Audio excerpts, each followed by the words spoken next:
Well, welcome to another session of the Impact Hub, Impactful Branding. And today I'm very excited to welcome our guest. As a pharmacist, I'm super passionate about this area of business and especially business branding and communication. So I'd like to welcome someone very special to our call. On the line with me is Tehilah, co-founder of the Impact Hub, and we'd like to welcome Albe Geldenhuys to Impactful Branding. He is the CEO of USN International, which started as a South African brand and is literally changing lives not locally but internationally as well on multiple continents. Welcome, Albe. Thanks, Nicole. Great to be here, and thanks, Tehilah, for the nice opportunity. Looking forward to chatting to you guys. They say that great ideas come from so many different circumstances. I guess the obvious question is, what led you to create USN? Yeah, well, I think those were strange circumstances. I used to be in the police. I used to be a forensic artist. So I've always had a bit of a creative background. And then I went into the fitness industry towards the end of '99.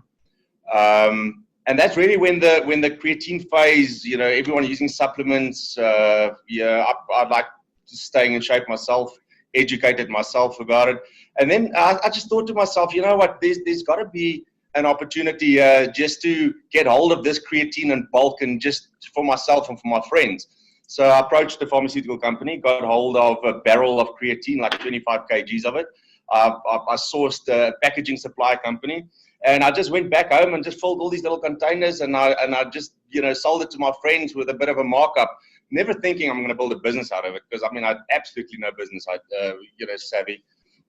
Being an ex-cop and then doing membership sales at a health club, there's not much business background there. So that's why I say everything sort of happened by default.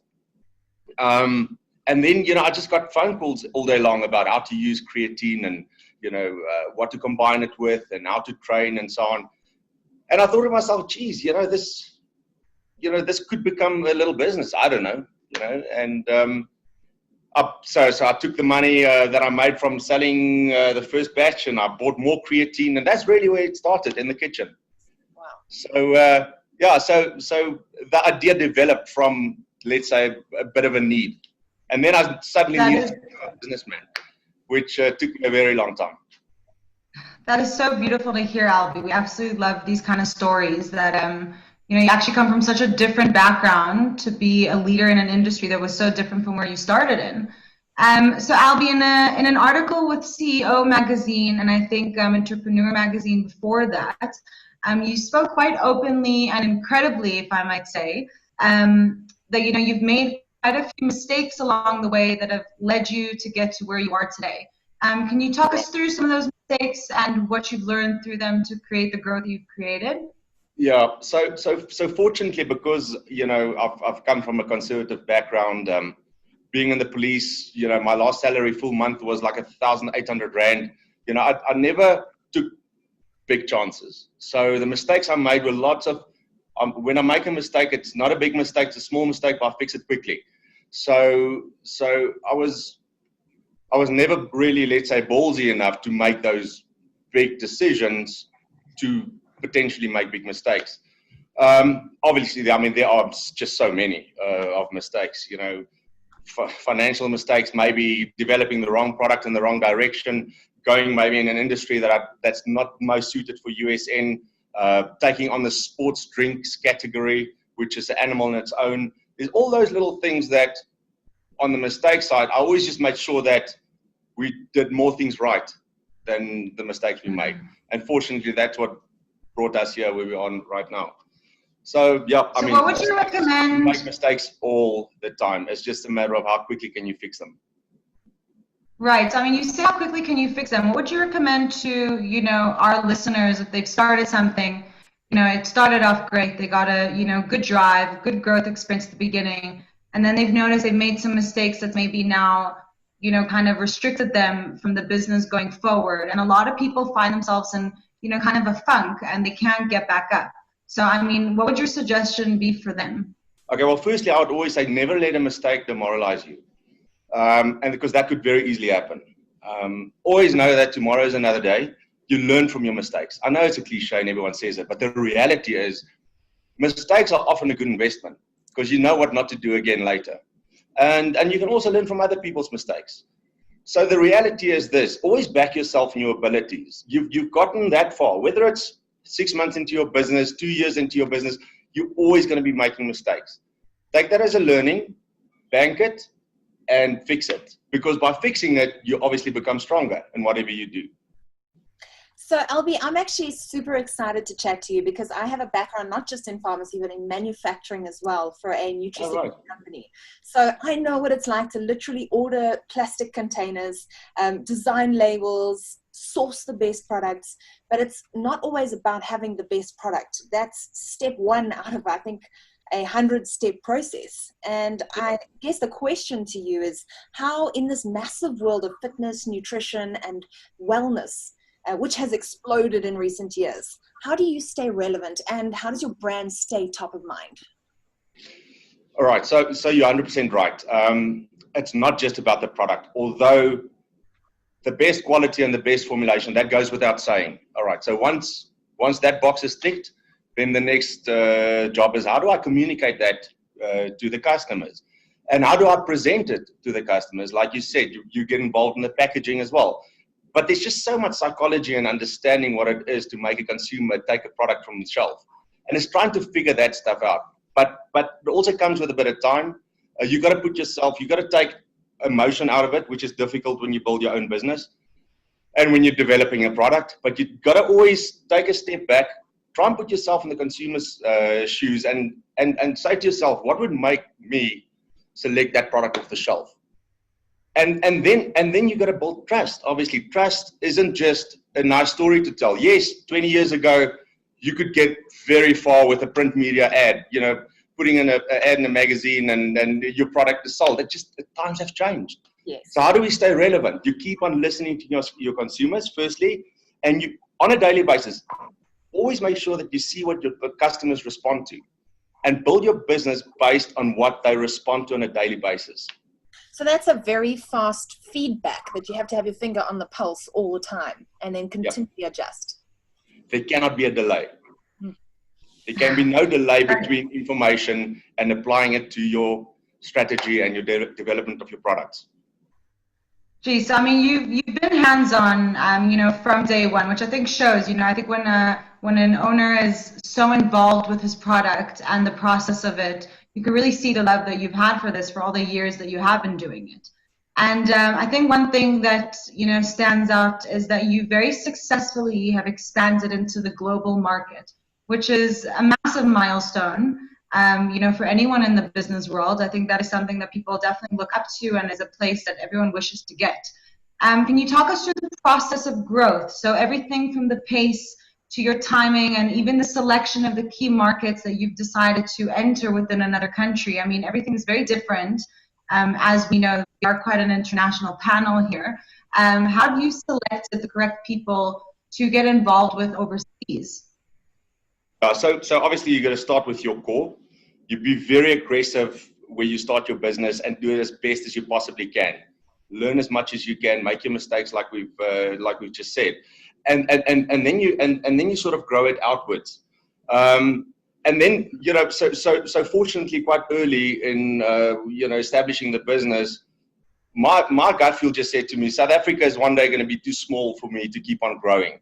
And that's and at that point, I went and I registered USN as a trademark in Europe, UK, China, America, and those countries. Because the likeliness of being able to get a brand called USN and own that later, is highly unlikely.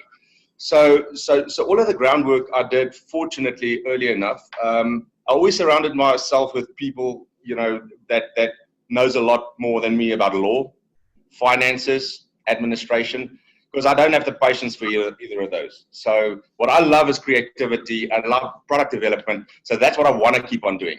But you can't only do that. So you've got to do the uncomfortable stuff as well, But make sure that you get very good people in those divisions of your business. Because that obviously sets an amazing platform or the perfect platform for, growing outwards and going to another country. Now, me taking that step going into the UK was probably 80% ignorance and 20%, knowing what I was doing. I just took that chance, and maybe I was too proud to make a mistake. So not being able to get into that market and to conquer that market was not an option.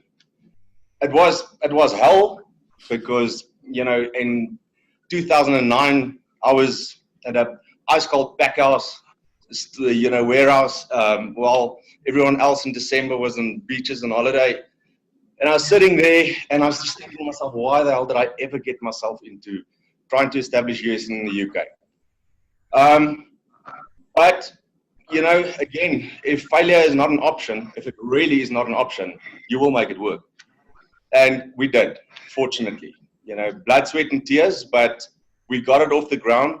I probably drove around 20,000 kilometers a month in England to visit little shops and suppliers and trying to find reps and so on. And that was humbling, because think about it now. I've built a business from 2009. You've got everything just so well oiled in South Africa. You just make one phone call and everything happens, and suddenly you're stuck in a country where nobody knows you.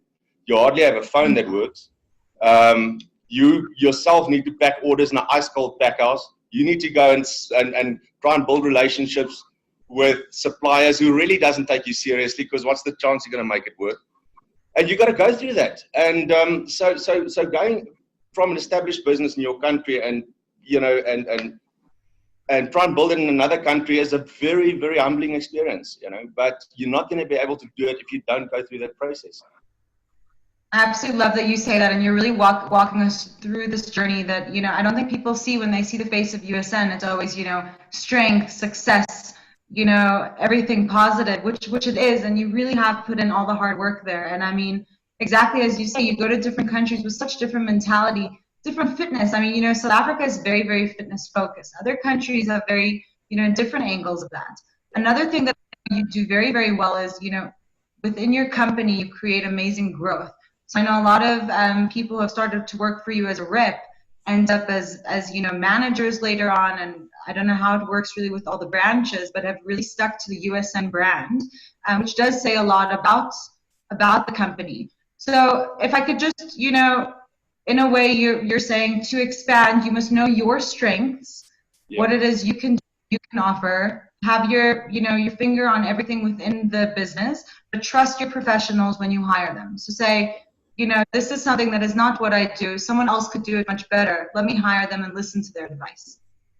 Absolutely. The thing is that the biggest mistake that entrepreneurs make that I've realized is they micromanage. They put people in place, they get a financial manager, they get a legal expert, and then they try and micromanage those those people as well. So if and when you can afford it. Now you must, again, just to go back to the South Africa, UK situation, the thing that we couldn't afford was for South Africa to fund our growth in the UK. So I needed to make it work as quick as possible to be able to afford those qualified people who understand the UK, Europe laws, who understand consumer behavior in those countries, because you are so dependent on the people that's grown up there. The culture, as much as we think it doesn't differ much, it actually, the more you zoom into it, the bigger the differences are. And those are the differences that can make and break your business. So you need to understand consumer behavior, and you are extremely dependent on people who's been there for a long time. Again, whether it's finances, whether it's legal, whether it's administration, or just consumer products. So what we needed to do is try and figure out what are the products that doesn't yet exist in England that we can develop that the consumers didn't even know they want. And that was the trick for the first year. So we managed to figure that out, and those products that we developed in that time are still the market leading products in England. So much so that the other 50, 60 brands all have equivalent products. They followed our development process and our ideas. I love that you talk about the value of a team and having experts on board. And I suppose that I have experienced that a company that is successful has team members that are an extension of their brand. they represent their brand in everything they do. But you have such a strong brand presence. And I suppose both Tehilah and I have watched your brand evolve. It's still maintained true to its core, but has evolved and become almost bolder and stronger with time. How has your marketing strategy, but especially your branding strategy, changed and evolved over the years? So, like I say, you sort of follow consumer behavior. You follow what consumers respond to. Now, even though it may look like, we've stuck true to our brand, we have swerved off the rails a lot of times. But you need to identify that very quickly, and you need to realize your mistakes. And if I go back and I show you examples of mistakes we've made of not staying true to our brand. It's just, I'm thinking to myself, what do I even think at that point, But you do make these mistakes. Again, it's about identifying the mistake and just fixing it as quick as possible.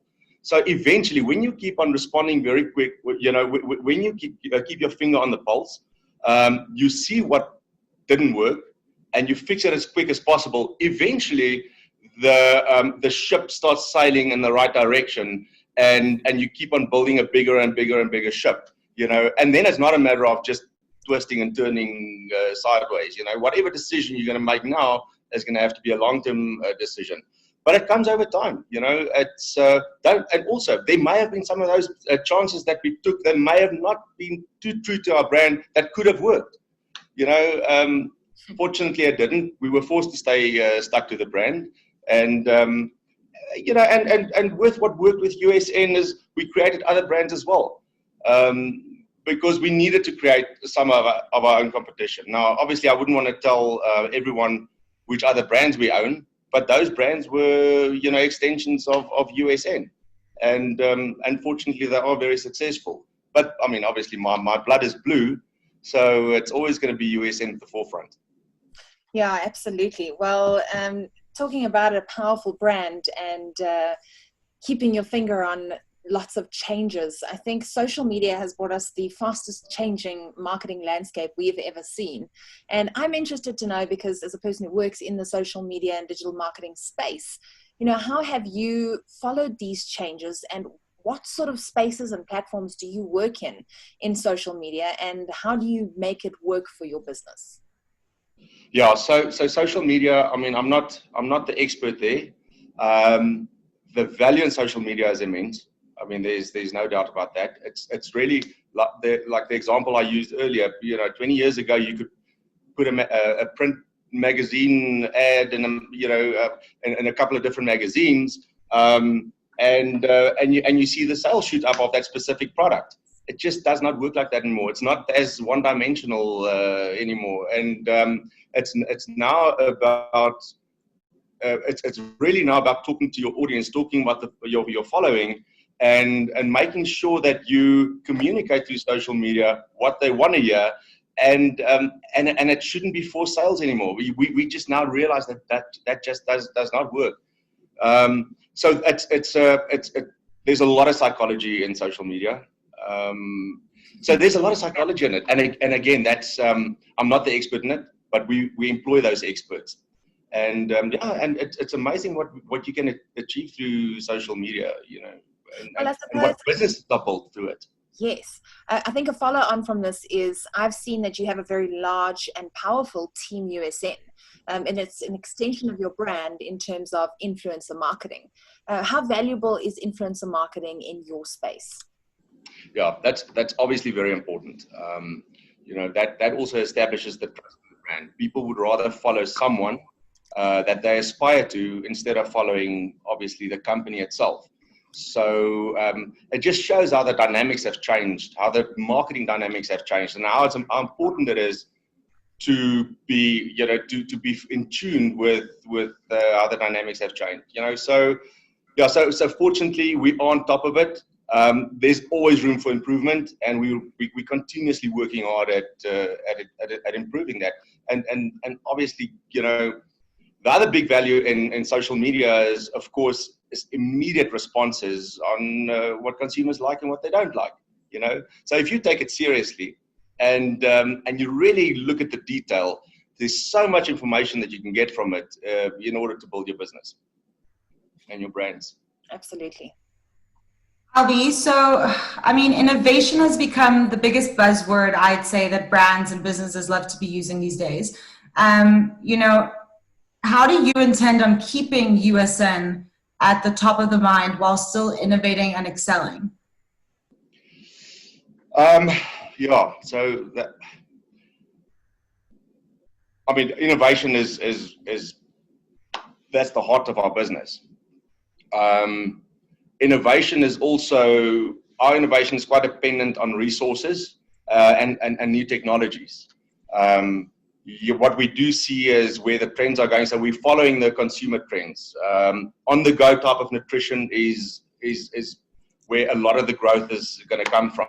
You know, with the fast-paced lifestyles that we have. So to us, it's about not only developing our own manufacturing facilities, but also finding those resources in European countries and America and so on that we can tap into to keep on developing the most amazing product.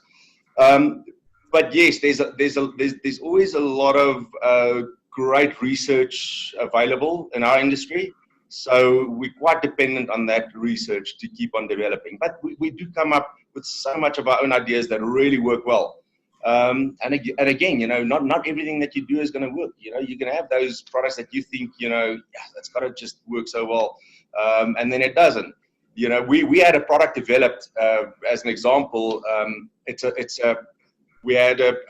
call it Winner's Edge, which is an isotonic vitamin C drink.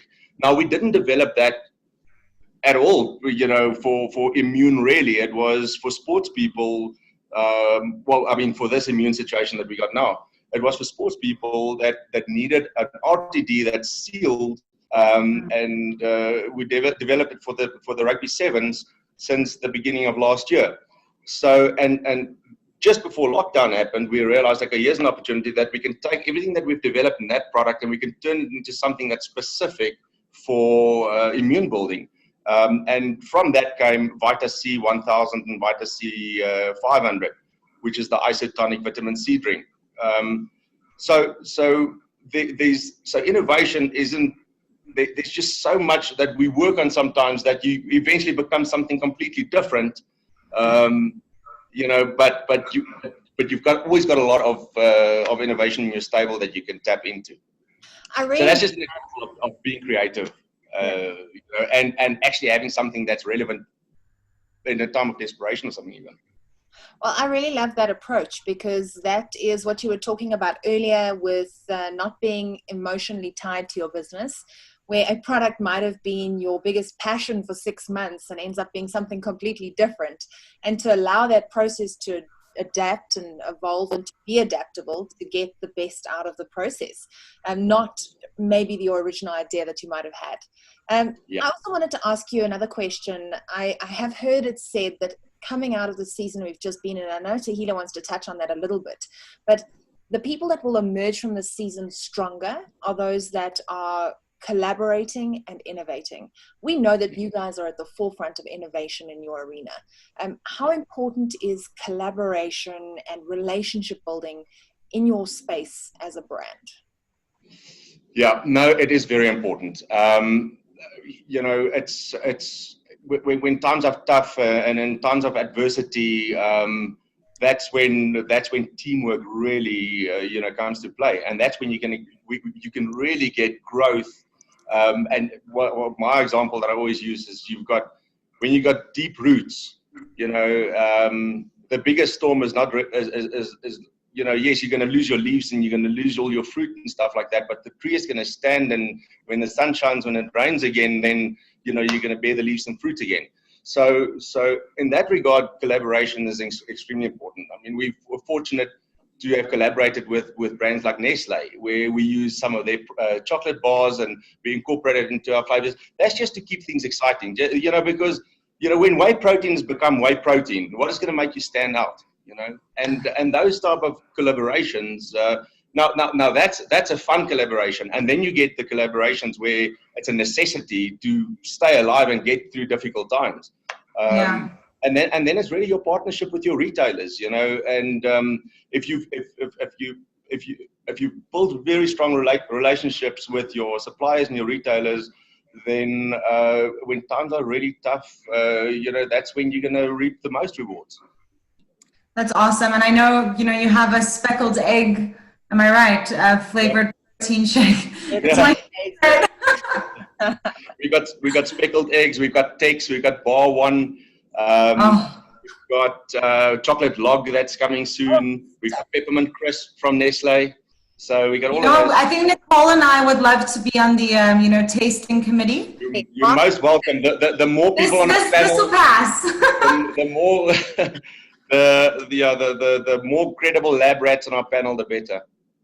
So, Albe, just a small touch on, what has happened now with the pandemic that we've all experienced. Many businesses have been very much affected. I think all businesses have been. Even the ones that have, remained open, it was still only for a necessity.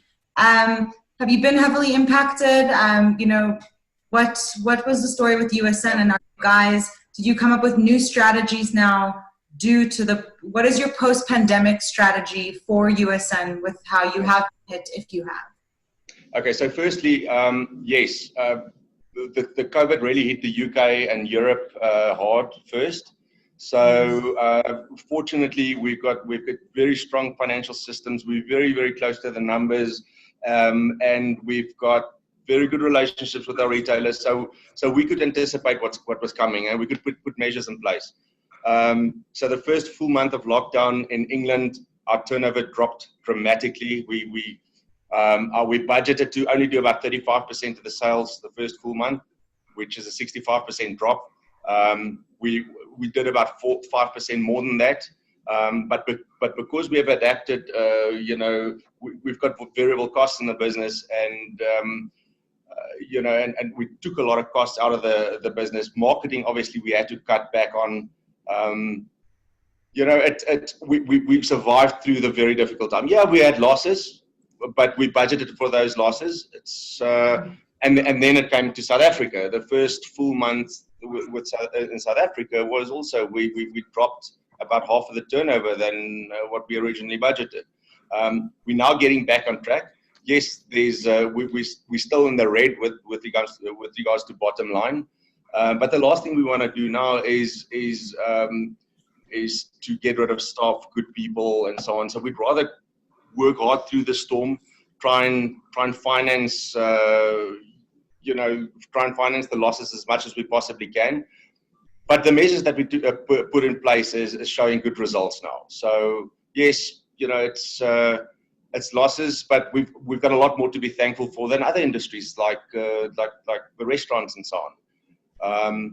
But the reality is, what we did was the last thing we did was just to go and sit back and wait for the storm to be over.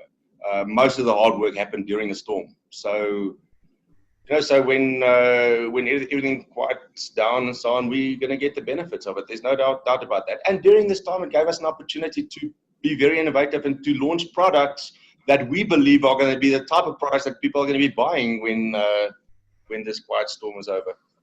You are the epitome of what doesn't kill you makes you stronger, and I love that. Yeah, we like it when it's difficult, because that just really wakes you up and it makes you be creative. I always say in times of war is when the most innovation happens. I love that. And I love your approach specifically to supporting your staff and making sure you do whatever it takes to look after them in these really turbulent times. In that vein, I suppose, we are here representing the Impact Hub, and we want to educate and empower people, especially women, in current business environments. How important is education and continued education for your staff and your team specifically? Education is extremely important, because ultimately whoever, customers out there, the people out there communicate with in USN, I mean, they're an extension of USN. So if you don't educate your people well, then the credibility of your business is gonna suffer from it. What's the thing? What is that one saying where I think it's Richard Branson who said, a guy said to Richard Branson, "Why do you spend so much on training your people? What if they leave?" So he said, "What if you what's even worse is if you don't train and educate them and they don't leave. Yes. Yeah. Jeez, So that's that one is thing we live by. That is amazing. So, Albe, we're coming to close of this incredible chat and amazing webinar. What is the next step for USN now? So, where you sit now, what is your views for the future? Where are you guys aiming to be? What is your next step with the brand? Yeah. So the next big step will really be, I know I keep on using the word storm, is when the storm is over, to really see what the true implications are. What is really left and where the opportunities are, because opportunities are going to open up after this. Yes, it's a terrible time that we've been through and that we're still going through, but it will leave opportunities. And either you can go and sit back and feel sorry for yourself about how it's affected you, or you can say, you know what, I'm going to now just really focus on where the growth is. So we can't say yet exactly where it's going to be, but if you keep on focusing on the detail and you keep your finger on the pulse, those opportunities will open up. As big as Kimberley's Bay Goal. Do you know about that? I know you're not from South Africa. I've been here long enough. It's fine. I just need to get the accent right. You know that. Albe Geldenhuys, thank you so much. This was such a privilege for us to speak with you. I'm sure our viewers are absolutely enjoying every moment of this and your positivity and drive. And I know Nicole and I have taken away so much. So yes, we are wrapping it up with the CEO and founder of USN International. Thank you once again. This was amazing. Hey, Nicole? Yeah, I just want to say thank you from us at the Impact Hub, from Be Well Branded, from Impactful Branding, for sharing your trade secrets so openly. And I think that is something that the world is missing. And there's a few brave humans like yourself and what your organization is doing. You're willing to stand up and just share. So thank you for doing that. We appreciate you. Thank you very much, Tehilah and Nicole. The honor is mine. Thank you. It was great. Thank you.